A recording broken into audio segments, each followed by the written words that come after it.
शिरूर तालुक्यातील अनुसूचित जातीच्या लोकांवर झालेले आणि होत असलेल्या अन्यायाच्या विरोधात महाराष्ट्र शासन समाज भूषण पुरस्कारार्थी व सामाजिक कार्यकर्ते राजेंद्र आल्हाट यांच्या नेतृत्वाखाली पुणे जिल्ह्यातील शिरूरच्या मध्यवर्ती प्रशासकीय इमारतीच्या आवारात सोमवार दिनांक 15 डिसेंबर 2025 पासून बेमुदत धरणे आंदोलन सुरू केले असून त्याला पहिल्याच दिवशी अनेक लोकांनी पाठिंबा दिला.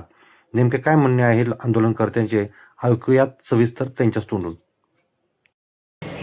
छत्रपती शिवाजी महाराज की जय. भारत रत्न डॉक्टर बाबासाहेब आंबेडकरांचा जय असो. छत्रपती शिवाजी महाराज की जय. राजर्षी शाहू महाराजांचा जय असो. महात्मा ज्योतिबा कार्यालयाचा निषेध असो.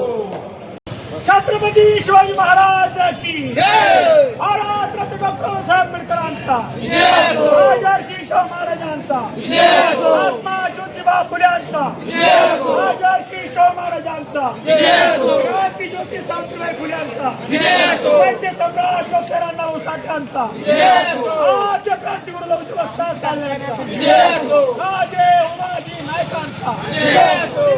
मुंडांचा जय असो. सर्व महापुरुषांचा विजय असो. आल्हाट सर, तुम्ही आज 15 डिसेंबर रोजी या शिरूर तहसील कार्यालयाच्या आवारामध्ये बरेच मुद्दे या ठिकाणी घेऊन महाधरणे आंदोलन बसलायत.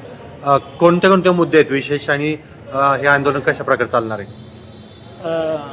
धन्यवाद. मी सामाजिक कार्यकर्ता राजेंद्र लक्ष्मण आल्हाट, महाराष्ट्र शासन समाज भूषण पुरस्कार सन्मानित.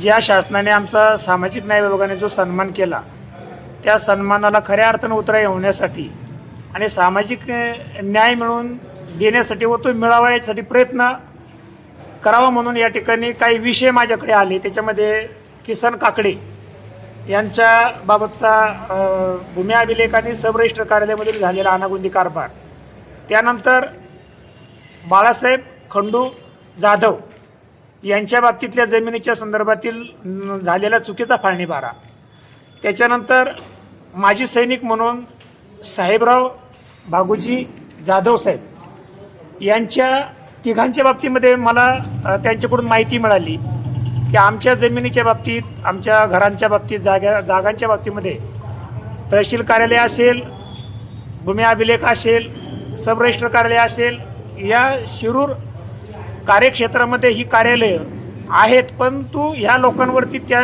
कार्यालयाच्या माध्यमातून अन्याय अत्याचार झाल्याचं माझ्या कानावर आल्यानंतर मी स्वतः असं ठरवलं की यांना तर न्याय मिळालाच पाहिजे.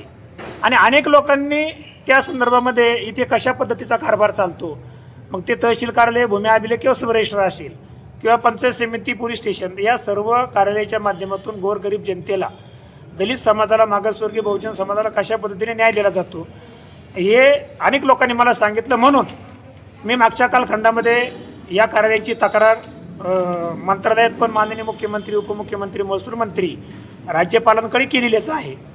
त्यानंतर येथील कार्यालयांना पण मी निवेदन देऊन 10 तारखेचं एक दिवसीय धरणे आंदोलन ठेवलं होतं आणि तसं नियोजन आमचं चाललं होतं, पण ते आम्ही 10 तारखेचं रद्द केलं.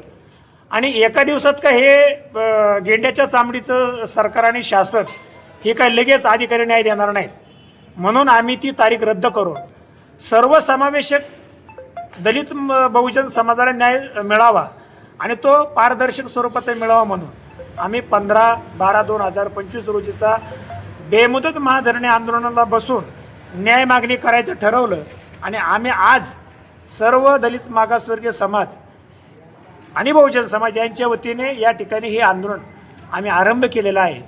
आणि या आंदोलनाच्या माध्यमातून जे प्रश्न मांडले, जे निवेदन दिलेलं आहे, त्या निवेदनास अनुसरून जोपर्यंत चौकशी कारवाई होऊन संबंधित दोषींवरती कारवाई होणार नाही, संबंधित पीडित कुटुंबांना न्याय मिळणार नाही, त्याचबरोबर इतरही दलित बहुजन समाजाच्या लोकांच्या समस्या ज्या येतील, ज्या तक्रारी येतील, त्यांचा न्याय निवडा होणार नाही, तोपर्यंत हे आमचं बेमुदत धरणे आंदोलन थांबणार नाही आणि ते आम्ही थांबवणार नाही.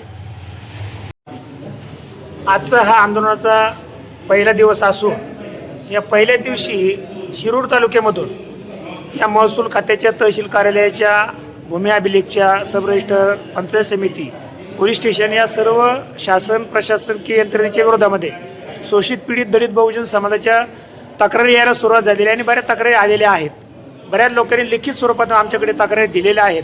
पुढच्या काळात त्या वाढण्याची शक्यता आहे आणि त्या सर्व तक्रारी आम्ही शासन स्तरावरती शासनाकडे न्यायाच्या मागणीसाठी मांडणार आहोत.